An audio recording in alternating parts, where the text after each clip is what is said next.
Hi guys, எல்லாருக்கும் வணக்கம். நம்ம வந்து ஐபிஎல் ஸ்டார்ட் ஆகிட்டு ஃபர்ஸ்ட் ரவுண்ட் முடிஞ்சிருச்சு. ஃபர்ஸ்ட் ரவுண்ட்ல வந்து ஃபர்ஸ்ட் 2 மேட்சோட ரிவ்யூ பார்த்துட்டோம். இப்போ ரொம்ப ஆவணம் எதிர்பார்த்திருந்த ரீபில்ட் பண்ண ஒரு side CSK versus RR RR யார் கூட RR. CSK versus Rajasthan Royals அவங்களோட ரிவ்யூ பார்க்குறோம். சரி, ஓகே. இப்போ சிஎஸ்கே வந்து டாஸ்ல இருந்து போயிடலாம். டாஸ்ல இருந்து அவங்க எடுத்த டிசிஷனுக்கும் அவங்க பிளே பண்ண விதத்துக்கும் எப்படி இருந்துச்சு நீங்க சொல்றீங்க? சொல்லுங்க. நவீன் ஒரு CSK fan. ஆர்ஆர் தான் டாஸ் வின் பண்ணாங்க. அவங்க தான் டாஸ் வின் பண்ணி போலிங் போயிட்டாங்க. இப்போ சிம்பிளா சொல்லணும்னா ஒரு பென் ஸ்டோக்ஸ் ஒரு வாட்டி வரணும் அப்படிதான் பண்ணாரு. சாரி, பென் ஸ்டோக்ஸ் தான் ஓமான்னு தெரியல. ஸோ பென் ஸ்டோக்ஸ் தான் நினைக்கிறேன். ஸோ கரெக்டா கூட்டு போய் டாஸ் மட்டும் வேற ஒரு பிளேயரை வச்சு போட்டாரு. இல்ல இல்ல, அது வந்து இவரு பாப் டுப்ளசி வந்து டாஸ் விட மாட்டேது அப்படின்னு சொல்லிட்டு டாஸ் மட்டும் பவுமாவை கூட்டு கூட்டு போவாரு. கரெக்ட், அதான் நானும் சொல்லுவேன். பாத்தீங்கன்னா டாஸ்க்கு மட்டும் தனியா பிளேயர் கூட்டு போவாங்க. ஆனா அதே மாதிரி ட்ரிக்ல வந்தது. ஸோ ப்ராக்டிஸும் பண்ணிட்டு பார்த்துட்டு இருந்தேன். அந்த மாதிரி கொஞ்சம் டாஸ் ப்ராக்டிஸ் எனக்கு என்னன்னே தெரியல. அது லக்கு தான். பட் இருந்தாலும் முதல்ல ஒரு டாஸ் ஒரு பர்சன்டேஜ் ஜெயிச்சாதான் ஒரு பாதி கேம் ஜெயிச்ச மாதிரி சொல்ல முடியும். ஸோ ஒரு ரீசெண்டா பாத்தீங்கன்னா கெய்க்வாட் எடுக்கிற எந்த டாஸ்க்குமே வந்து ப்ராப்பராகவே சிஎஸ்கே ஜெயிக்க முடியல. ஸோ அதுவே பெரிய டிராபேக்கா இருக்கு. இன்னொன்னு, நான் ஆக்சுவலா சொன்ன மாதிரி தான். ஸோ நீங்க பெரிய ஸ்கோர் போட போய் உங்க பேட்டிங் டீம் ஒரு நல்ல ஸ்குவாட் வருதுன்னா, லைக் SRS மாதிரி ஒரு பேட்டிங் டீம், அதாவது பேட்டிங் நல்ல பவரா இருக்க டீம் வருதுன்னா, நானும் அதான் கண்ணை மூடிட்டு உங்கள்கிட்ட பேட்டிங் தான் ஃபர்ஸ்ட் எடுத்து கொடுப்பேன். ஏன்னா அவங்க பெரிய டோட்டல் போட போய் சோரா வந்து ஃபிளாப் ஆவாங்க. ஸோ அந்த கான்செப்ட் படி பாத்தீங்கன்னா சிஎஸ்கே அதே தப்பு தான் பண்ணாங்க. ஸோ நம்மளுக்கு போலர் அவ்வளவா இல்லை. ஸோ பேட்டிங் வந்து ஒரு 220 போட்டுட்டோம்னா நம்ம அதை வச்சு போலிங் வச்சு சமாளிச்சிடலாம். இதுதான் பிளான். ஸோ அவங்க வந்து யாருமே வந்து பார்த்து ஆடணும் அப்படின்ற அளவுக்கு யாருமே மைண்ட் செட் கொண்டு ரெஸ்பான்சிபிலிட்டி எடுக்காம விட்டாங்க. ரெஸ்பான்சிபிலிட்டி, அதாவது ரெஸ்பான்சிபிலிட்டி எடுக்கிறதுன்றது வேற, கேம் சிச்சுவேஷன் பார்த்து ஹேண்டில் பண்றதுன்றது வேற. ரெஸ்பான்சிபிலிட்டினா நீ கெய்க்வாட சொல்லலாம், ஸோ நீங்க பார்த்து ஆடிக்கணும் அப்படின்னு. மற்ற பிளேயர்லாம் வந்து உனக்குன்னு அந்த ஸ்பாட் கிடைச்சிருக்கு. லைக் சஃப்ராஸ் கானு, கார்த்திக் சர்மா, சிவம் துபேக்லாம் இயர்லியே வந்துருச்சு. நீங்க யாரும் ப்ரூவ் பண்ணலாம். So Ayush Mhatre already proven. So ஏதோ ஒரு அன்எக்ஸ்பெக்டட் பவுன்ஸ் வந்தது, அவுட் ஆயிட்டாரு, அது ஓகே. சஞ்சு சாம்சன் எப்பயும் போல ஒரு 4 மேட்ச் அவுட் ஆனா 3வது மேட்ச் அடிப்பாரு, ஓகே. ஸோ உங்களுக்கு கார்த்திக் சர்மா, சஃப்ராஸ் கான், சிவம் துபே மாதிரி ஆளுங்களாம் வந்து உங்களுக்கு ஒரு நல்ல சான்ஸ் கிடைச்சிருக்கு, ப்ரூவ் பண்ணலாம். சிவம் துபே ஓகே, சஃப்ராஸ் கான், கார்த்திக் சர்மா வந்து நல்ல டைம் எடுத்து அப்புறமே கூட அடிக்கலாம். இப்போ யாரும் வந்து உங்களை வந்து நீங்க ஆடல அப்படின்றத கேட்க போறது இல்ல. ஏன் வந்து இந்த ஸ்ட்ரைக்ல ஆடினீங்க சிம்பிளா. இப்போ ஓவர் டவுனுக்கு இப்ப எவ்வளவு ஃபேன் ஃபாலோயிங் வந்துருக்கு பாத்தீங்களா? ஒண்ணுமே இல்ல, ஜஸ்ட் பாலை பார்த்து ரியாக்ட் பண்ணாரு அவர். ஒரு பால் ஒரு மேட்சோட ஃபேன் ஃபாலோயிங் வந்துரும். ஏன்னா அப்படிப்பட்ட ஒரு ஃபிரான்ச்சைஸி. அந்த வச்சு ஃபிரான்ச்சைஸின்றதை விட கேம் பிளானுக்கு அடாப்ட் பண்ணி ஆடினார்ல, அதுக்காக அப்ரிசியேஷன். கேம் பிளானை தாண்டி அந்த சிச்சுவேஷனுக்கு ப்ளே பண்ணாரு, ஹேண்டில் பண்ணி ஆடினது ஓவர் டர்ன். அதனால நீங்களே பாருங்க, 6 விக்கெட் போயிடுச்சு, 6-7 விக்கெட் போயிடுச்சு. அந்த டைம்ல வந்து ஒரு ஷாட் அடிக்கணும்னா எல்லாருக்குமே ஒரு ஆப்வியஸ்லி ஒரு பயம் இருக்கும். டக்குன்னு அவுட் ஆயிட்டா அனதர் 3 விக்கெட் குயிக்லா போயிடும், மேட்சே முடிஞ்சிடும்ல. பட் ஒரு 4 அடிக்கிறதோ ஒரு 6 அடிக்கிறதோ டைமிங் எடுத்து எந்த பால் ரெஸ்பெக்ட் பண்ணணும், எந்த பால் அடிக்கணுங்கிறத. பட் பால் எல்லாமே வந்து கையில மூஞ்சி எல்லாத்தையும் வாங்கிட்டாரு. டெஸ்ட் மேட்ச் மாதிரி வாங்கிட்டாரு. மட்டும் இல்லனா மறுபடியும் அந்த 79 ஆல் அவுட் வந்து ரீக்ரியேட் பண்ணிருப்பாங்க. அந்த மாதிரி ஓரளவுக்கு அந்த. பட் இதுக்கும் தலப்பா ரீசன்லாம் சொல்றாங்க. அது எனக்கு ஸ்டில் அது எனக்கு பிடிக்கிறது இல்லை. ஏன்னா அது என்ன எல்லாத்துக்குமே தலப்பா ரீசன். ஏன்னா அவருக்கு ஆப்வியஸ்லி ஏஜ் ஃபேக்டர் இருக்கு. அவரும் நான் ரொம்ப நாளா விளையாண்டாரு சிஎஸ்கேக்கு. அவரோட மைண்ட் செட் என்னன்னா நெக்ஸ்ட் டீமை செட் பண்ணணுங்கிறது தான் அவரோட நல்ல mind set. But still people வந்து சிஎஸ்கே தோனின்னு கத்திட்டே இருக்கிறதுல வேலைக்கு ஆகாது. நெக்ஸ்ட் பிளேயர் யாருக்கு ரெஸ்பான்சிபிள் கொடுத்தாங்களோ அவங்க அதை டேக் ஆன் பண்ணிட்டு அப்கமிங் போகணும். பாரு, தோனி இல்லனா மேட்சே ஜெயிக்க மாட்டேங்கிறாங்கிற ஒரு கண்டிஷன் வந்துச்சு. ஒரு அனலைஸ் பண்ண மாட்டேங்கிறாங்க, டீமை லீட் பண்ண மாட்டேங்கிறாங்க. அந்த மாதிரி ஒரு மீம்ஸ்லாம் போடுறாங்க. என்னடா பவுலர் தான் இல்லன்னு சொல்லிட்டு மனசாரதுல இருந்தோம், பார்த்தா பேட்டிங்கே இல்லையா அப்படிங்கிற மாதிரி. சஞ்சு சாம்சன் நல்லா விளையாண்டு தான் வந்தாரு. வந்து நீ நல்லா நோட் பண்ணி பாத்தீங்கன்னா வந்து அவர் வந்து கன்சிஸ்டன்ட் பிளேயரே கிடையாது. ஃபர்ஸ்ட் 3 மேட்ச் அடிப்பாரு, அதுக்கப்புறம் டோர்னமெண்ட் விட்டு அமைதி சைலண்டா இருப்பாரு. இப்போ வந்து ஃபர்ஸ்ட் மேட்ச் அடிக்கல அப்படின்னு தெரிஞ்சு இப்ப கடைசியில 3 மேட்ச் அடிப்பாரு நினைக்கிறேன் அவுட் ஆஃப் டோர்னமெண்ட் போகும்போது. ஆனா வேர்ல்டு கப்பே பாத்தீங்கன்னா தெரியும், ஒரு 4 மேட்ச் விளையாடவே இல்லை. டக்குன்னு அவுட் ஆயிட்டாரு. ஸ்பாட்ல வைக்கலாமா வேணாமாங்கிற ஒரு இது இருந்துச்சு. But end of the tournament அவர் தான் டோர்னமெண்ட் ஆஃப் த பிளேயர். இல்ல அங்க வந்து என்னன்னு பாத்தீங்கன்னா உங்களுக்கு ஸ்பாட் இல்ல அப்படின்ற ஒரு பயத்திலேயே பாத்தீங்கன்னா எல்லா பாலும் சுத்த போனாரு. ஸோ ஏன்னா அபிஷேக் சர்மா அந்த பக்கம் சைன் ஆயிட்டு இருந்தார் அப்ப ஸ்டார்ட் ஆஃப் த சீசன்ல சீரீஸ்ல.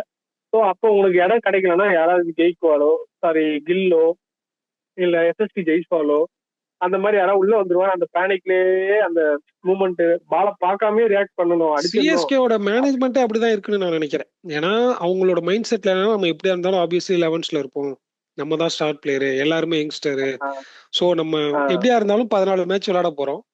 சோ அதனால அப்படின்ற ஒரு மைண்ட் செட் இருக்கு. சோ அப்படிங்கிற அதனாலயும் பாத்தீங்கன்னா ஆனா அவர் அதுவும் பாசிட்டிவா இருக்கும்னு நான் சொல்ல வரேன். ஏன்னா உங்களுக்கு அந்த ஃபியர் இல்ல. சோ எந்த பால்க்கு ஏற்ற ரியாக்ட் பண்ணி ஆடலாம். சோ அவர் என்ன சொல்லியிருப்பாரு, ருத்ராஜ் என்ன சொல்லியிருப்பாரு, நான் பார்த்து ஆடிக்கிறேன், நீ எப்பயும் போல உன் கேம ஹிட் பண்ணு அப்படின்னு தான் சொல்லியிருப்பாங்க. சோ இங்க ருத்ராஜ் கேக்வாடும் பாத்தீங்கன்னா நல்ல பிளான் தான். ஆக்சுவலா நவுந்து கவர்ஸ்ல அடிக்கலாம் தான் பிளான், நல்ல பிளான் தான். ஸோ அன்எக்ஸ்பெக்டடா கரெக்டான லென்த்ல கரெக்டான பால் கரெக்டா வந்தா நீ ஆசிரியர் பண்ண மாதிரி ஒரு நல்ல பால் விக்கெட் எடுக்க. ஸோ அது மாதிரி கரெக்டான நேரத்துல ஒரு கவர்ஸ்ல நவுந்து ஒரு பிக் பண்ணியிருந்தா அது எல்லாரும் பாராட்டி இருப்பாங்க. நல்ல ஷாட் அது. ஆக்சுவலா அது நல்ல ஷாட் தான். ஸோ அது அன்எக்ஸ்பெக்டடா ஸ்டெம்ப்ல வருது. ஆயுஷ் மத்திரிக்கு அதே மாதிரி surprise bouncer. So Matthew Short ஊருக்கே தெரியும் சந்தீப் சர்மா என்ன மாதிரி ஐடியா போலன்னு. ஸோ அழகா ஸ்லோ பால் தான் போடுவார். அவர் போடுற பாலே வந்து ஸ்பீடா ஓங்குற மாதிரி இருக்கும், பால் வரும்போது ஸ்லோவா தான் வரும். இருக்கலாம். அதே மாதிரி சப்ராஸ் கான், ஜடேஜா என்ன மாதிரி போல ஸ்டெம்ப்ல தான் வைப்பார், லைனை வச்சா ஸ்டெம்ப்ல தான் வைப்பார். அவரை ஸ்வீப் அடிக்கிறது ரொம்ப கஷ்டம், நிறைய பேர் ட்ரை பண்ணி ஸ்வீப் அடிக்க முடியாது. ஸோ அதே மாதிரி பெரிய பெரிய எரர். அதாவது இவங்களாம் எக்ஸ்பீரியன்ஸ் இல்லாத பர்சன். இவங்களாம் வந்து பால் ஷைன் ஆகணும்னா ஒரு ஹிட் பண்ணா ஷைன் ஆயிடலாம், லைக் ஊர்வில் பட்டேல் மாதிரி டக்குன்னு ஹை ஆயிடலாம் அப்படின்ற ட்ரை பண்ணிருக்காங்க. ஸோ அவங்க எல்லாம் ஹிட் பண்ணி அவுட் ஆயிருக்காங்க. ஒரு மெச்சூரிட்டியான பிளேயர் இல்லை அப்படின்னா ஓகே. ஃபர்ஸ்ட் பாலே நீங்க வந்து சிக்ஸ் அடிக்கிறீங்க, அதுவே நான் பெரிய தப்பு தான் சொல்லுவேன். சிக்ஸ்ன்னு ரெகனைஸே பண்ணல, நீ ஃபர்ஸ்ட் பாலே சிக்ஸ் அடிக்கிற உங்க கான்ஃபிடென்ட் ஓகே. ஸ்டார்ங்கிற மைண்ட் செட், நம்ம நெக்ஸ்ட் ஸ்டார் நம்ம தான் ஃபேம் ஆஃப் தி சிஎஸ்கே, அந்த ஒரு மைண்ட் செட் அது ஒண்ணு இருக்கும். பட் இருந்தாலும் அவரோட கான்ஃபிடென்ட் இருக்குது நல்லதுதான். பட் அந்த ரெண்டாவது பால் போடுறது யாருன்றது நீங்க யோசிக்கணும். ஜடேஜா மாதிரி ஒரு ஆளு நெட்ஸ்ல போட்டு பழகி இருப்பீங்க. ஸோ உங்களுக்கு அந்த ஐடியாலஜி வேணும். ஸோ உங்க யார் பேஸ் பண்றீங்க, நீங்க ஆல்ரெடி அவர் உங்களை ரீட் பண்ணிருக்காரா, ரீட் பண்ணலையா, இல்ல கேம் சிச்சுவேஷன் மெயின் அதான்.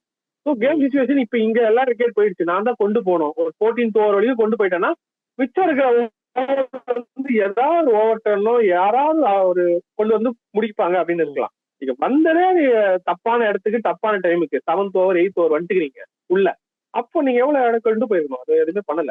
ஆறாவது வந்து பாத்தீங்கன்னா கரெக்டா அனலைஸ் பண்ணி எந்தெந்த நேரத்துல எந்தெந்த போலிங் கொடுக்கணும். ஸோ சர்ப்ரைஸ் வந்து பாத்தீங்கன்னா ஆண்ட்ரி பர்கர் தான். ஸோ நான் அவ்வளவு நல்லா போடுவான்னு எதிர்பார்க்கல, ஷோரா சொல்றேன். பட் ஆனா நல்லா தான் போலிங் போடுறா. அதே மாதிரி அது பேஸுக்கு நல்லா ஹெல்ப் பண்ற மாதிரி தான், நல்லா ஹெல்ப் பண்றா. அதே சமயம் வந்து சிஎஸ்கே போலிங் பாத்தீங்கன்னா அந்த அளவுக்கு டெட்லியாலாம் ஒண்ணுமே தெரியல. இவரு அவர் பேர் என்னது, சிஎஸ்கே போலர் ஒருத்தருக்காரு, கலீல் அகமத் இல்ல, அன்ஷுல் கம்போஜ் மட்டும் தான் நல்லா போட்டாரு தவிர கலீல் அகமத் கூட டெத் போலுக்கு என்ன அப்பவே சொன்ன மாதிரி டெத் போலே அவன் டீம்ல கிடையாது. இப்போ 120 வந்து சீக்கிரமா அடிச்சுட்டாங்க. இதே வந்து ஒரு லாஸ்ட் வரைக்கும் 200 அடிச்சிருந்தா கூட அது வந்து அவங்க டிஃபெண்ட் பண்ணிருக்க முடியாது அந்த போலிங் வச்சு. சிஎஸ்கேக்கு 200னா ஒரு ஃபியர் இருக்கு. இப்ப இல்ல, என்டையர் ஐபிஎல் எனக்கு தெரிஞ்சு நான் சொல்றது ஸ்டார்டிங்ல இருந்தே 200 தோனி இருக்கும்போதுல இருந்தே சொல்றேன். அவங்க வந்து 120 நல்லா டிஃபெண்ட் பண்ணிருக்காங்க. அவங்க முழுக்க பவுலிங்க மட்டும்தான் இன்ன வரைக்குமே நம்பி இருக்காங்க. பவுலிங்க மட்டும்தான் இன்ன வரைக்கும். மோஸ்டா பாத்தீங்கன்னா நீங்க அது இல்ல, இப்ப பவுலிங் இல்லன்னு சொல்லிட்டு கடைசியில பேட்டிங் இல்ல. இப்ப சோ டீம் அடிக்க முடியும். ஆமா, மோஸ்டா சிஎஸ்கே ஸ்ட்ரென்த்தே பாத்தீங்கன்னா ஸ்பின் தான். அதாவது எவ்வளவு நல்ல பவுலர்ஸ் வந்து அட்டாக் போல வாங்கிருக்காங்க. தாண்டி இன்னொரு சஜஷன் நான் என்ன சொல்றேன், ஜடேஜாங்கிற மாதிரி ஒரு ஸ்டார் பிளேயர் இல்ல. அதுதான் ஒரு லெஃப்ட் ஹேண்ட் ஒரு 7th ஓவர் 6th ஓவர் நல்லா ஸ்கோர் போயிட்டு இருக்கும். அதை அப்படியே டேக் அவுட் பண்ணலாம்னு சொல்லிட்டு ஒரு பவுலர் பேட்ஸ்மேன் நினைக்கும் போது ஜடேஜா உள்ள பிளே பண்ணுவாரு. ஸோ அழகா 2 பால் 6 கொடுக்குற மாதிரி ஒரு திக்கி போடுவார். 4வது பால் எங்க போட்டா விக்கெட் அவருக்கு தெரியும். நல்லா இருக்கும். அது கூட சப்போர்ட் பண்ற மாதிரி பாத்தீங்கன்னா ஒரு த்ரீ சீசன் ஆஃப் பிளேயர்ஸ் இருந்தாங்க. இம்ரான் தாகிர் இருந்தாரு ஒரு சீசன் ஃபுல்லா. இம்ரான் தாகிர் ட்ரிமாண்டஸ் வந்து கான்ட்ரிபியூஷன். ஒரு சீசன் பாத்தீங்கன்னா சிக்ஸனா வந்தாரு. சிக்ஸனா வந்து இப்ப வந்து மொக்கையா இருக்கலாம், பட் சிஎஸ்கே டீம்ல அவர் தான் வந்து க்ரூஷியல் ஃபிங்கர் ஸ்பின்னர். அதுக்கப்புறம் பாத்தீங்கன்னா உங்களுக்கு ஹர்பஜன் சிங் இருந்தாங்க. அதுக்கப்புறம் பியூஷ் சாவ்லா இருந்தாங்க. ஸோ இந்த மாதிரி ஒரு ஸ்பின்னர்ஸ் வந்து நடுவில் வந்து செம்ம கேமியா பிளே பண்ணுவாங்க. ஸோ இங்கதான் வந்து பெரிய பாஸ் பண்ணியிருக்காங்க. நான் ஷோரா வந்து இவரை கொண்டு போயிருப்பேன். அகில் ஹுசைனோ இல்ல பிரசாந்த் வீரோ அந்த மாதிரி ஒரு நல்ல பிளேயர் கொண்டு போயிருக்கலாம். நீங்க அகில் ஹுசைனே கொண்டு போயிருக்கலாம். பெட்டர் ஆப்ஷன் அகில் ஹுசைனை கொண்டு போயிருக்கலாம்.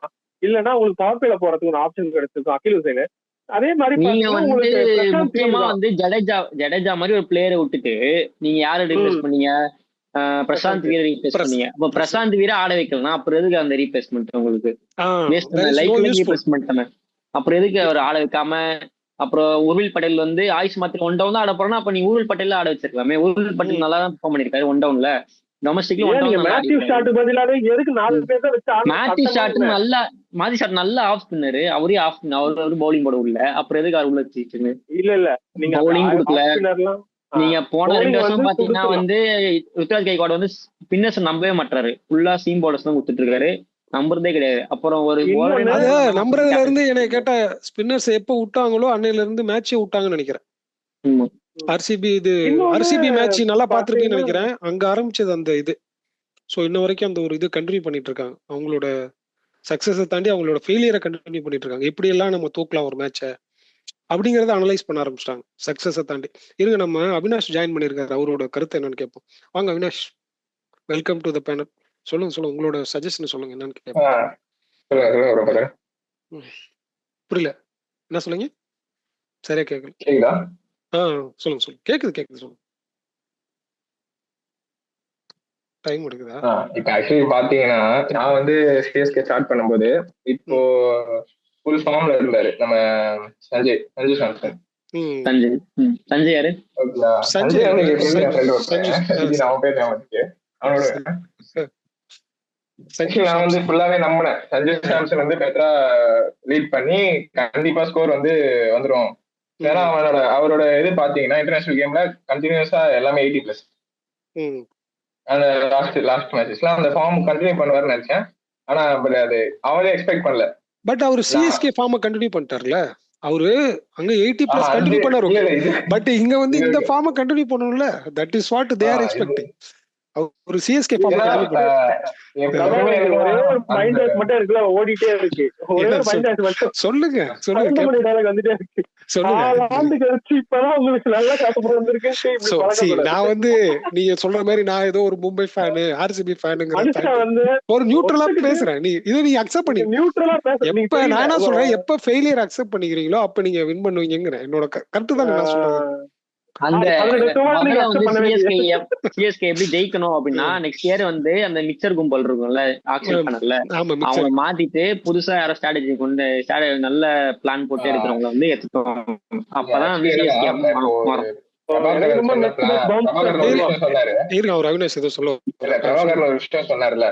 சஞ்சய் வந்து ஒரு நல்ல பிளேயர் தான். ஆனா அவர் எங்க போனா அந்த டீமோட அதுபடி மாறிடுறாரு. அந்த ஃபார்மை கண்டினியூ பண்றாரு. பட் அவர் மேல தப்பு இல்ல, அதான் நான் சொல்றேன். So still he is on form. Still he is வந்து அவர் ஃபார்மை கண்டினியூ பண்ணிருக்கலாம். ஆனா டீம் ஃபார்ம் அது இட்ஸ் நாட் ஹி மிஸ்டேக் இல்ல, அது அக்செப்ட் பண்ணி. சரி, இப்போ நம்ம ஆர்ஆர் பத்தி பேசுவோம். Super Kings okay. ஆர்ஆர் பத்தி நம்ம போகும்போது ஆர்ஆர் பத்தி போகும்போது ஒரு சின்ன பையன் 15 வயசு பையன், இது மாதிரி 14 வயசு அந்த போன வருஷமே செம காட்டினாப்ல. இப்போ 15 வயசு பையன் வந்து எல்லாரும் ஒரு மீம் போடுறாங்க.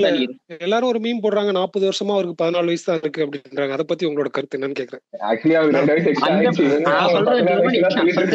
நான் சொல்றது தோனியே கிடையாது, தோனியை சொல்லுங்க, வைபவே சொல்லுங்க. அவருக்கும் 30 வருஷமா 15 வருஷமா 15 வயசுன்றாங்க. அதுக்கு என்னன்னா நீங்க மேட்ச் பார்க்கும்போது இவங்க நல்ல பெர்ஃபார்மன்ஸ் அது எல்லாமே ஓகேதான். ஆனா வைபவ் ஆடும்போது சிஎஸ்கே ஃபுல்லாவே எனக்கு தெரிஞ்சு ஒரு டம்ளர் வாங்கி இருக்கலாமோ. பட் ஆனா வைபவ் பாத்தீங்கன்னா அவரோட வைப்லயே ஸ்டார்ட் பண்ணிட்டாரு மேட்ச். எங்க விட்டாரோ எங்க அடிச்சாரோ லாஸ்ட் இயர் அந்த இடத்துல இருந்தே ஃப்ரம் அவர் வந்து என்னன்னா அவர் ஒரே மைண்ட் செட். பவர் பிளேவா நான் சீக்கிரம் கொண்டு போறேன், அவ்வளவுதான். மேட்ச் எல்லாம் நான் உங்களுக்கு நார்மலாவே இது சொல்லியிருந்தேன். இந்த பாயிண்ட் வந்து லைக் நான் டீம் கிட்ட முன்னாடியே சொல்லியிருந்தேன். லைக் அன்குல் ராய், அபிஷேக் போரல் இவங்கெல்லாம் வந்து ஃப்ரண்ட்ல ஆட வைங்க அப்படின்னு சொல்லியிருக்கேன். ஸோ லைக் சுனில் நாராயண் இது வந்து டெக்னாலஜி, இது ட்ரிக்கு. ஸோ சுனில் நாராயண் ஒரு இந்த கேம்ல நல்ல ஹிட்டரா இருந்தாரு. என்ன பண்ணாங்க, அடுத்த நாளே அடுத்த மேட்சே பாத்தீங்கன்னா அதை ஓப்பனரா கொண்டு வந்தாங்க. சோ அவரோட வேலை என்னன்னா 12 பால் 40 ரன், இதுதான் ஒரு வேலை, வேற எதுவுமே உன் டார்கெட் இல்ல. நீ அவுட் ஆனாலும் உன்னை எவனும் கேட்க மாட்டான் அப்படின்ற அளவுக்கு மேக்ஸிமம் எவ்வளவு 6 அடிக்க போற 4 அடிக்க போறங்கிற ஒரே மைண்ட் செட். அதுதான் சொல்லுவேன். கன்சிஸ்டன்டா அந்த இடம் உனக்கு தான், அந்த இடம் உனக்கு தான். சோ பவர் பிளேல 2 பேர் வெளியே இருப்பான், மீதி எல்லாம் உள்ளதா இருப்பான், நீ எங்க வேணுமோ சுத்திக்கோ. இந்த ட்ரிக்கை தான் வந்து வைபவ் சூரியவன்சி மாதிரி ஒரு சின்ன பையனை கொண்டு வந்து உங்களை ரிஸ்கே இல்லப்பா, நீ அவுட் ஆனாலும் அவன் கேட்க மாட்டான், பாவம் 14 வயசு பையன் தான் சொல்லுவான். அந்த மைண்ட் ஃப்ரீ தான் பாத்தீங்கன்னா இவ்வளவு பெரிய ஆட்டிடியூட் கொண்டு வந்து, இவ்வளவு பெரிய கேம் கொண்டு வந்து, பால் கிரியேட் பண்ண கொண்டு வந்து, மைண்ட் செட் கொண்டு வந்து. ஆக்சுவலா பார்த்தா ஃபர்ஸ்ட் பாலே ஒரு நல்ல கேட்ச். ஸோ வைபவ் சூரியவன்சி நல்லா ஆடினாருன்றத விட அந்த மைண்ட் செட் வந்து பாத்தீங்கன்னா கிளியரா இருக்கு, நான் அடிக்க போறேன் அவ்வளவுதான். வேற இந்த எனக்கு தெரிஞ்சு இப்போ அந்த வைபவ் வந்து ஐபிஎல்ல வேற டீம்ல இருந்திருந்தானா அவனுக்கு அந்த அளவுக்கு சப்போர்ட் கிடைச்சிருக்குமான்னு தெரியல. ஏன்னா அவங்க ரொம்ப மோட்டிவேட் பண்றாங்க, நல்லா ஃப்ரீயா ஆட விடுறாங்க. இல்ல அது முழு கிரெடிட்டும் வந்து எனக்கு தெரிஞ்சு ராகுல் டிராவிட். ஏன்னா அவருதான் அந்த பிளேயரை நம்பினார் ஃபர்ஸ்ட். இல்ல நம்பினாரு தாண்டி ஆக்ஷன்ல எடுக்கணும்ல ஒரு பிளேயர். அது காலங்காலமா ராஜஸ்தான் ராயல்ஸும் மும்பை இந்தியன்ஸும் வந்து நல்ல யங்ஸ்டர்ஸ் வந்து குரூம் பண்ணி அவங்க ஸ்டார் பிளேயரா மாத்துவாங்க. மத்த டீம்லாம் வந்து ஸ்டார் பிளேயர்ஸ் எடுப்பாங்க, ஆனா இவங்க வந்து 2 பேரும் ஸ்டார் பிளேயர்ஸ். சஞ்சு சாம்சன் உருவாக்குனாங்க, இப்போ கேப்டன் உருவாக்கியிருக்காங்க, அப்புறமா ஜெய்ஸ்வால உருவாக்கியிருக்காங்க, இந்த மாதிரி நிறைய பேர் உருவாக்கியிருக்காங்க ராஜஸ்தான். இந்த ஸ்ட்ராட்டஜியை வந்து சிஎஸ்கே அப்ப பண்ணிருந்தா அவங்களுக்கு ஒரு ஸ்டார் பிளேயர் இப்போ உருவாக்கி இருக்கலாம். வேற ஒரு டீம் இருந்து ஒரு பிளேயரை எடுக்கிறதுக்கு அவங்க ஒரு சாய் கிஷோர் மாதிரி ஒரு பிளேயரையோ இல்ல ஜெகதீசன் மாதிரி ஒரு பிளேயரையோ, ஜெகதீசன் சம ஃபார்ம்ல ஆடிட்டு இருக்காரு தமிழ்நாடுக்கு. சாய் கிஷோர் எல்லாம் வந்து ஜடேஜாக்கு ரீப்ளேஸ்மெண்டா வச்சிருக்கலாம். ப்ராப்பர் ஸ்பின்னர் இப்ப ஜிடில வந்து ஸ்குவாட்ல உட்கார்ந்துட்டு இருக்காரு. அவரை பாருங்க, அவரை ரீப்ளேஸ்மென்ட்க்கு ஆள் இல்லங்கற மாதிரி திங்க் பண்றாங்க ஜிடில. இப்ப கண் கட்ட பிறகு சூரிய நமஸ்காரம் மாதிரி இப்ப யங்ஸ்டர்ஸ் போய் தேடிட்டு போயிட்டு இருக்காங்க. அவங்கள வளர்க்கறதுக்கு டைம் ஆகும். ஆனா அது முன்னாடி அவங்க குரூம் பண்ணியிருந்தா இந்த ஜடேஜா மாதிரி ஒரு பிளேயரா அவங்க டீம்ல வந்து வந்திருக்கலாம். பாத்தீங்கன்னா அவங்களுக்கு தோனிக்கு பதிலா ரீப்ளேஸ்மெண்டே ஒருத்தர் வச்சிருந்தாங்க, வேனிஷ் பேடின்னு ஒருத்தர். சோ அவரும் நல்ல விஷயம் தான். சோ அவரும் எங்கேயோ காணா போயிட்டாரு. அந்த மாதிரி வச்சிருக்காங்க, ட்ரைன் பண்றாங்க, அப்புறம் வெளியே விட்டுறாங்க வேற இடத்துல. எக்ஸாம்பிள் சமீர் ரிஸ்வி, நல்ல பிளேயர், நல்லா வச்சிருக்காங்க, கேம் சேஞ்ச் பண்ணி கொடுத்திருக்காரு. 8 கோடி கொடுத்தாங்க சிஎஸ்கே வேற. அப்புறமா நல்ல ஞாபகம் இருக்கு, டெபு மேட்ச்ல ஃபர்ஸ்ட் பால் ஆட போறீங்க, நீங்க அவுட் ஆயிட்டீங்கன்னா உங்களுக்கு செம்மையா கலாய்ப்பாங்க, செம்மையா டிராவல் பண்ணுவாங்க. பிரஷர் கேம்ல மும்பை இந்தியன்ஸ்க்கு எதிர்க்கா ஃபர்ஸ்ட் பால்ல 6 அடிச்சாரு. நல்லா ஞாபகம் இருக்கு சமீர் ரிஸ்வி ஃபர்ஸ்ட் பால். இல்ல ஃபர்ஸ்ட் அவன் ஆடின ஃபர்ஸ்ட் பாலே வந்து ரஷீத் கான் தான் ஃபர்ஸ்ட் 3 பால் 6 அடிச்சாரு. அங்கதான் ரஷீத் கான் வந்து பீக் ரஷீத் கான். அப்போ இப்ப இருக்கிற அந்த மாதிரி அடிச்ச உடனே நல்ல ஒரு பாசிட்டிவ் தான். அந்த மாதிரி கொண்டு வந்துக்கலாம். போடுற ஒன்றரை பேஸுக்கு யாரு இந்த அடி அடிப்பாங்கிற மாதிரி ரஷீத் கான் போடுற எல்லா பாலும் அடிக்கிறானுங்க, எய்தர் 4 இல்ல 6. ஏன்னா ஓவரா அட்டாக் பண்ண ஆரம்பிச்சிட்டாங்க ஃபுல்லா. சோ இங்க வந்து பேலன்ஸ் பாத்தீங்கன்னா, சோ வைபவ் சூரியவன்சி இந்த மாதிரி டேக் ஓவர் பண்ணதுனால என்னைக்கா எஸ்எஸ்சி டிஃபால்ட் வந்து ப்ராப்பர் ஓடிய ஆடி பாத்திருக்கீங்களா T20ல? அவர் ஆடினா இருப்பாருங்க, அதுதான் ரெஸ்பான்சிபிலிட்டி. எஸ்எஸ்சி ஜெய்சல் வந்து அவன் அடிக்கிறான் நானும் அடிப்பேன் அப்படின்னு அடிக்காம, நீ அடிப்பா நான் சப்போர்ட் பண்றேன், அந்த மென்டாலிட்டி தான் இங்க மிஸ் ஆச்சு சிஎஸ்கேல. சோ ஒரு 36 பால் 38 ரன் எடுத்தாரு எஸ்எஸ்சி ஜெய்சல். என்னைக்குமே நான் இப்ப வரைக்கும் பார்த்ததுல எஸ்எஸ்சி ஜெய்சல் இப்படி ஆடி பார்த்ததே இல்லை. அதாவது அந்த மாதிரி வந்து கேம் சேஞ்ச் பண்ணி கேமுக்காக அடாப்ட் பண்ணி ஆடணும். லைக் பாத்தீங்கன்னா டெல்லியில பாத்தீங்கன்னா இப்ப மில்லர் உள்ள அமைச்சிருந்தாங்கன்னா எனக்கு தெரிஞ்சு கேமே தோத்துருப்பாங்க நேரத்துல. ஓகே அந்த மாதிரி அடாப்ட் பண்ணி ஆடுறது. அதே மாதிரி நல்லா வந்து க்ரூம் பண்ணி நம்ம டேலண்ட வந்து அடாப்ட் பண்ற மாதிரி பாடியை ஃபிட் பண்ணி அதுக்கேற்ற எபிலிட்டியை ஹேண்டில் பண்ணி அதுக்கேற்ற ப்ரெஷர் ஹேண்டிலிங் ஹேண்டில் பண்ணி செம்மையா க்ரூம் ஆயிருக்கிறது எனக்கு ரியான் பராக் ரொம்ப பெரிய இம்பாக்ட் கொடுப்பாருன்னு எனக்கு என்னமோ தோணுது. நீங்க வேணா பாருங்க ஃபியூச்சர்ல ஒரு ஐயர், KL ராகுல் இவங்க எல்லாரையும் ரீப்ளேஸ் பண்ற மாதிரி ஒரு கேப்பபிலிட்டி பாத்தீங்கன்னா ரியான் பராக் கிட்ட இருக்கு. ஒரு அட்டிட்யூட் இல்ல, ஒரு மாதிரி காமா இருக்கான்.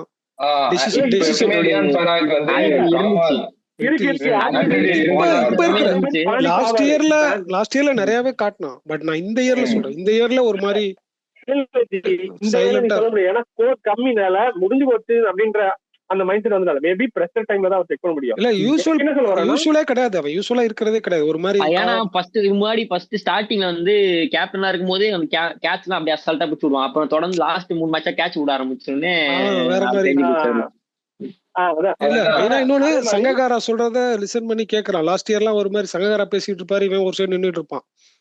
கரெக்டா அவன் இந்த டைம் எல்லாத்தையும் லிசன் பண்றான், அப்சர்வ் பண்றான் ஒரு பொறுமையா. அதே மாதிரி உங்களுக்கு அந்த ரியான் பராக் பாத்தீங்கன்னா ஒரு 100 ஃபர்ஸ்ட் ஒரு பால் போடுவார், ரிவர்ஸ் ட்ரை பண்ணுவார், மாட்டாரு, கரெக்டா ஃபீல்டர் கிட்ட போயிடும். அடுத்த பால் திரும்ப அதை ட்ரை பண்ணி ரிவர்ஸ் 4 போன்னு பார்த்தா 6 போச்சு. அது வந்து அந்த மாதிரி ஷாட்ஸ் நான் ரொம்ப ரேரா பாக்குறது. லெஃப்ட்ல திரும்பி இந்த சைடு ஒரு ஷாட் அடிச்சார், அதுதான் சொல்றீங்க. சோ அந்த மாதிரி ஷாட்ஸ்லாம் வந்து பாத்தீங்கன்னா ரொம்ப ரேர். அந்த மாதிரி அடாப்ட் பண்ணி சோ அவங்க ரோல வந்து பக்காவா ப்ளே பண்ணிட்டாங்க. எனக்கு தெரிஞ்சு இன்னும் ரியான் பராக்கும் சூரியவன்சி இயர்லியா அவுட் ஆயிருந்தாங்கன்னா எட்மயரோட ஆட்டமும் வேற மாதிரி இருந்திருக்கும். எட்மயரோட ரோலும் வந்து நான் யாருன்னு காமிக்கிறேன் பாருப்பா அப்படின்னு சொல்லிட்டு அப்படியே அந்த ஃபார்ம் இறங்கிருப்பாரு. ஆக்சுவலி இது வந்து உண்மைதான். நீங்க இப்போ ஃபியூச்சர்ல பாத்தீங்கன்னா கண்டிப்பா ரியான் பராக் ஒரு நல்ல பெட்டர் பிளேஸ்ல இருப்பாரு. இவங்களுக்கு இப்ப இருக்க சீனியர் பிளேயர்ஸ் கம்பேர் பண்ணும்போது அவங்களுக்கு ஈக்குவலா வர வாய்ப்பு இருக்காது. கேப்டன்சி வந்து அந்த அளவுக்கு பெட்டர்லாம் சொல்ல முடியாது. சிஎஸ்கே அவ்வளவு வர்ஸ்டா பேட்டிங் ஆடுனாங்கன்னு சொல்ல முடியும். சிஎஸ்கேவோட வந்து பேட்டிங் வர்ஸ்ட்னு சொல்லலாம். ஆனா அதே மாதிரி இவங்க ஆர்ஆரோட பவுலிங்கும் சூப்பரா இருந்தது. நான் இப்ப ஆண்ட்ரே பர்கர் வந்து நான் எக்ஸ்பெக்ட் பண்ணல அந்த அளவுக்கு போடுவாரா, நல்லா போடுவாரு. பிஸ்னாயோட இது நல்லா இருந்தது, ஆனா அவருக்கு விக்கெட் வரல அந்த நேரத்துல. ஆனா இவரு பர்கருக்கு பாத்தீங்கன்னா நல்ல விக்கெட் வந்தது உடனே. பிஸ்னா எல்லாம் மோஸ்டா ரீட் பண்ண ஆரம்பிச்சிட்டாங்க எல்லாமே. ஆமா, போடுறது கண்டுபிடிக்க ஆரம்பிச்சாங்க, எப்படி போடுறாங்கன்றது கிளீனா தெரியுது அது. ஸோ பாத்தீங்கன்னா எனக்கு வந்து பாத்தீங்கன்னா ஸ்டோரா வந்து சிஎஸ்கே பவுன்ஸ் பேக் ஆவாங்க. ஸோ இந்த வாட்டி பாத்தீங்கன்னா மேபி மிஸ் ஆயிருக்கலாம். ஸ்டோரா நான் சொல்றேன், மேட்சிங் ஸ்டார்ட் பதிலா பிரிவிஸ் உள்ள வந்துட்டாருன்னா டீம் வேற மாதிரி செட் ஆகும். பிரிவிஸ்னால ஜெயிக்க போறதுன்னு இல்ல, ஆயுஷ் மாத்திரை எல்லாம் பாத்தீங்கன்னா அது வந்து ஒரு நல்ல ஒரு ஸ்டார்டா இருக்கிறதுனால நார்மல் பால் தான், அது ஸ்டார்ட் பாலா மாதிரி எஜ்ஜு பட்டி போச்சு. அந்த மாதிரி எல்லாம் எல்லாமே மாத்தி கொண்டு வருவாங்க. இது நல்லதுதான். முன்னாடியே தோத்துட்டா எவ்வளவு பெட்டர். நல்லா ஆடிட்டே வந்துட்டு திடீர்னு ஃபிளாப் ஆனா ஸோ டக்குனு என்ன சேஞ்ச் பண்றது கூட முடியாது. இப்ப நீங்க எவ்வளவு சேஞ்ச் பண்ண டைம் இருக்கு, யோசிக்க டைம் இருக்கு, யாருக்கு என்ன ரோல்.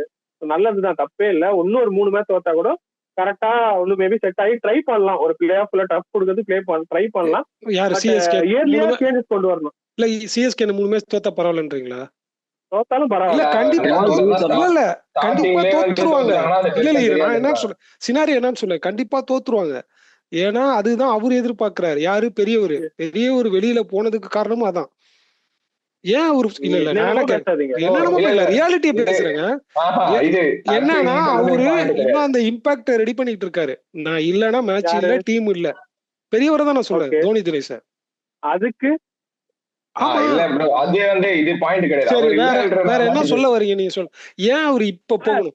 இல்ல நான் என்ன கேக்குறேன், ஒரு ஆக்ஷன் எடுத்துட்டீங்க. இல்ல நானே சொல்றேன், ஒரு ஷெட்யூல் போட்டாச்சு. நவீன் இந்த இப்படி யோசிச்சு பாருங்க நவீன். ஒரு ஆக்ஷன் எடுத்துட்டாங்க, ஷெட்யூல் போட்டாங்க, மேட்ச் நடக்க போகுது. எப்ப? அனதர் 2 டேஸ்ல. இன்னைக்கு அனௌன்ஸ்மெண்ட் கொடுக்குறாரு, அனதர் 2 வீக் அவைலபிள் இல்லன்றது. தோனி நீங்க do you think really Dhoni வந்து அன்ஃபிட் நினைக்கிறீங்க நீங்க? கிடையாது ஜி, இதெல்லாம் ஒரு ஹைப் ஜி. இது பிசினஸ். ஐபிஎல்ன்றது பிசினஸ். ஏன் சொல்லணும் லாஸ்ட் மினிட்ல? நீ முன்னாடியே சொல்லிருக்கலாம். டிக்கெட்ஸ் எல்லாம் நவீன், நீங்க டிக்கெட் வாங்க மாட்டீங்க. நீங்க சிஎஸ்கே ஃபேன் தானே, நீங்க டிக்கெட் வாங்க மாட்டீங்க தோனி இல்லனா. Stakeholder business.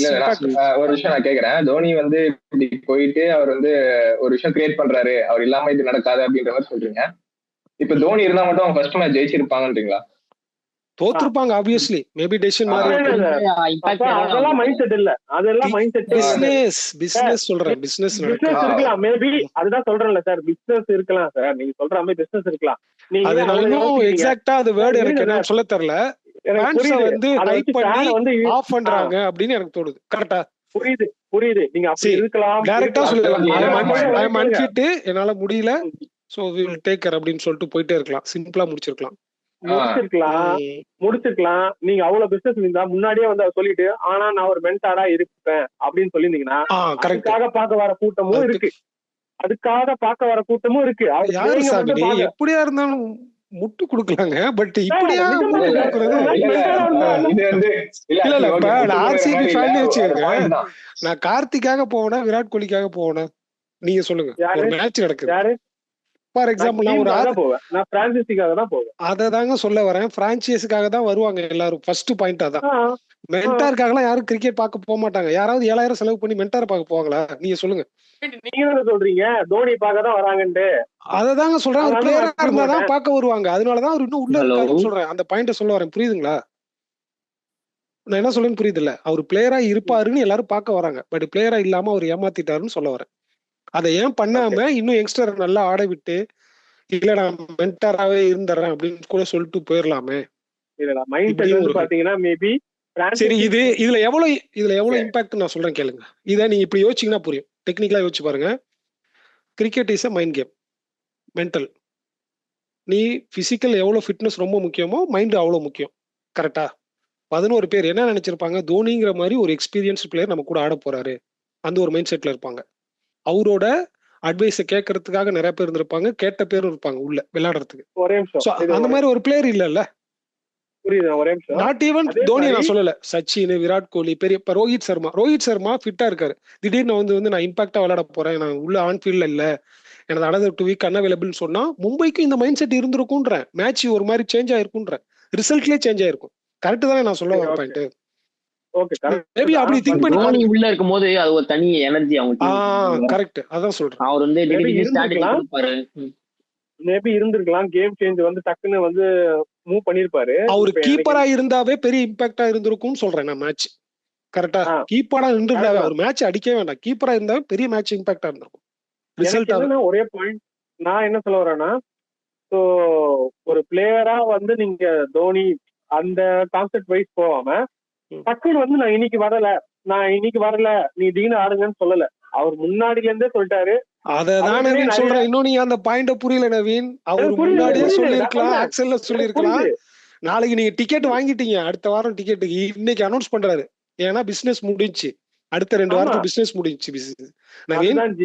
இப்ப அடுத்த 2 வாரத்தை எப்படி ஓட்டலாம்னு உட்காந்து யோசிச்சுட்டு இருக்காங்க.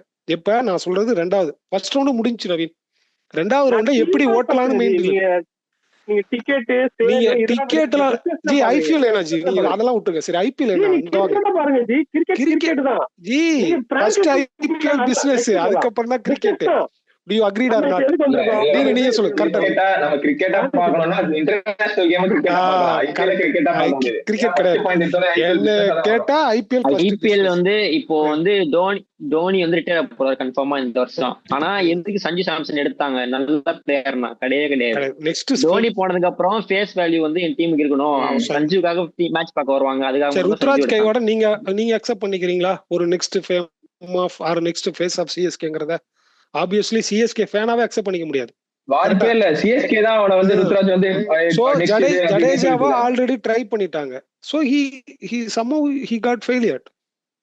சோ another நான் ஒரு ரோஹித் சர்மா இப்ப நான் பிரான்சைசி ஒரு ஹர்திக் பாண்டியா மாத்தும்போது ரோஹித் சர்மா ஒருவேளை மும்பை ஃபேனா இருந்தா என்ன பண்ணுவாங்க, யாரும் கேப்டனா தான் பரவாயில்ல மும்பைக்கு சப்போர்ட் பண்ணி போய்ப்பாங்க. ஆனா அப்படி பண்ணாம டாபிக் இன்னும் ஐபிஎல் தான் இருக்கு நவீன். நீங்க உங்களால ஏத்துக்க முடியல. அத Mumbai Indians Mumbai Indians Instagram page unfollow பண்ண ஆரம்பிச்சாங்க ரோஹித் சர்மா கேப்டன்சி மாத்தல. ஒரு ஃபேமுக்காக தான் நிறைய பேர் பாக்குறாங்க தவிர பிரான்சைசி ரொம்ப லாயலா பாக்குறது கம்மியா தான் நிறைய பேர் இருக்காங்க. நான் என்ன சொல்ல வரேன்னா, என்னோட மைண்ட் செட் நான் சொல்றேன்னா, ஒரு பிளேயருக்கு ஒரு இந்தியன் டீம்ல சான்ஸ் கிடைக்கிறது ரொம்ப கஷ்டம் ஒரு இந்தியன் பிளேயருக்கு. ஆனா ஒரு 10 டீம்ல ஒரு பிளேயர் வந்து ஷைன் ஆக வாய்ப்பு இருக்கு. அந்த மாதிரி பிக் பண்ணி எல்லாரும் வந்ததுதான் இந்த இந்தியன் டீம் ஸ்குவாட்ல டக்குன்னு வந்து ஷைன் ஆகுறாங்க. சோ நான் இதை கிரிக்கெட்டா தான் பாக்குறேன். ஒரு பிரான்சைசிக்கு யார் வேணா ஆடலாம். லைக் ஒரு மிஸ்டேக் படி வந்தவர் தான் பிரசாந்த் சிங். அந்த மாதிரி ஒரு பிளேயர் எல்லாம் பாத்தீங்கன்னா நான் கிரிக்கெட்டா தான் பார்ப்பேன். வந்து பிரான்சைசி வந்து தெரியாம எடுத்தாங்க, அதுல வந்து சைன் ஆயிட்டான், இல்லைன்னா இவன் வேலைக்கா இருக்க மாட்டேன் நான் சொல்ல மாட்டேன். இவனுக்கு சான்ஸ் கிடைச்சது, இவன் ப்ரூவ் பண்ணிட்டான், இவன் நல்ல ஷாட் ஆடலாம், இவன் பிளே பண்ணான். நான் இந்த கிரிக்கெட் நாலேஜ் தான் பேசுறேன் தவிர்த்து பிரான்சைசி 2 years பேன் ஆனாங்க, இவங்க 11 பேரை கொன்னாங்க, அத பத்தி பேச வரல நவீன். நீங்க தான் அவுட் ஆஃப் நீங்க டாபிக்கே வேலை போயிட்டீங்க.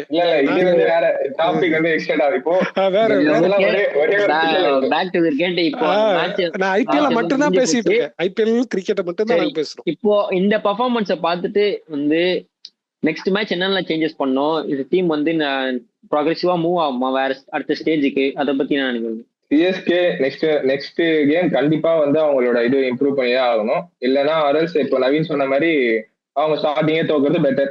கடைசியா ஜெயிச்சுட்டு கடைசியா ரொம்ப தோல்வியை எதிர்பார்க்காம ஸ்டார்டிங்கே தோத்தா பெட்டர் அவங்க. ஏன்னா எப்படி அந்த மாதிரி தான் இருக்கு அவங்களோட ஃபார்மும் சரி, அவங்க பேட்டிங் ஸ்டார்ட் அப்பும் அப்படிதான் இருக்கு. ஆனா நீ ரொம்ப வேலையை ஜட்ஜ் பண்றோமோ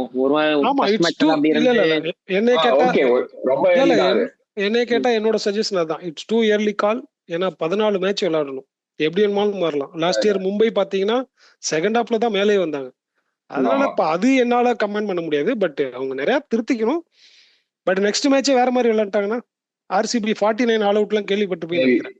ஸோ அந்த மாதிரி Maybe. விளையாடுறதுக்கு நிறைய சான்சஸ் இருக்கு. ஸோ ஓகே, ஆர்சிபி வேணாம் நடுவுல. இட்ஸ் இப்போ டூ இயர்லி கால். இல்ல சஜஷன் சொல்றேன் அந்த மாதிரி. சரி சரி டீன் இதோட சஜஷன் சத்தியமா இதோட நீங்க எக்ஸ்பெக்ட் பண்ணி இல்ல ஜென்ரலா நீங்க எக்ஸ்பெக்ட் பண்ணிருப்பீங்களா ஓவர் டர்ன் அந்த மாதிரி அடிப்பாருன்னு சொல்லிட்டு அந்த டைம்ல அவர் ஓவர் டர்ன் இல்லனா நீங்க இட்ஸ் அன்பிரெடிக்டபிள். ஓட்டெல்லாம் ஹிட்டர் அவர் நின்னு ஆடுது இப்பதான் ஃபர்ஸ்ட் டைம் அவன் நின்னு அடிப்பான். அதுதான் நான் சொல்றேன். ஓவர் டர்ன் இல்லனா கூட இப்ப அந்த ஸ்கோர் வந்திருக்குமான்னு பாருங்க. எக்ஸ்பெக்ட் பண்ணிருக்க மாட்டாங்க. அவங்க ஆர்சிபியோட ரொம்ப கேவலமா தோத்துருப்பாங்க. அதுக்கு நான் ஆர்சிபி கேவலம் சொல்றேன். ஜெனரலா சொல்றேன். சரி கரெக்ட். கன்க்ளூஷன் வாங்க டீன் நெக்ஸ்ட் மேட்சை பத்தி. ஓகே, இந்த மேட்ச் பார்த்தாச்சு. நம்ம வந்து நெக்ஸ்ட் எந்த டீமை பத்தி பார்க்க போறோம்னா வந்து